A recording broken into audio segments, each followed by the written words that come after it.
Yun no. Hello guys, welcome back na naman sa ating channel. Ang ipipicture ko ngayon is yung my own experience and honest feedback regarding sa US Lube Dynamics na engine oil.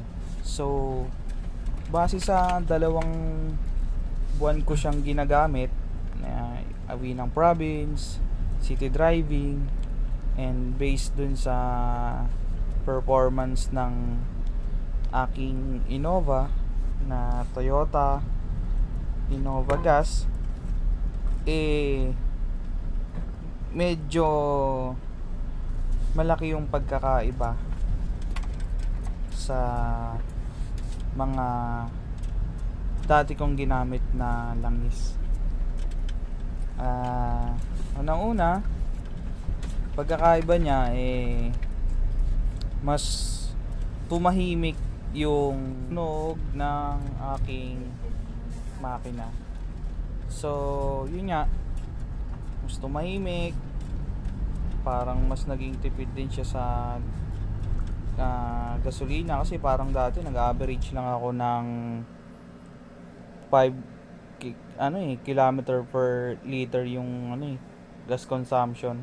So ngayon parang naging 6 something na siya.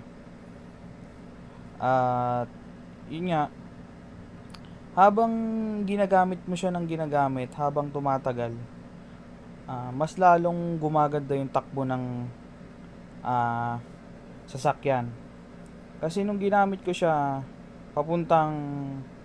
umuwi ako ng Batangas,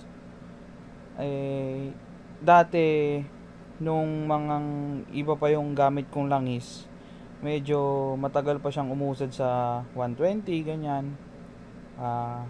Ngayon nung nagpalit na ako ng US Lube, hindi siya hirap gaanong abutin yung mga ganong takbo. Tapos ang napansin ko pa dito sa langis,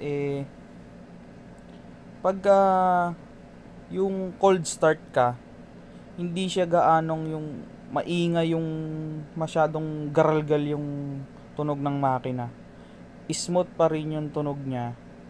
Kumbaga mataas lang talaga yung RPM mo, pero hindi mo maririnig yung mga kalansing ng mga kung ano-ano dun sa loob ng makina.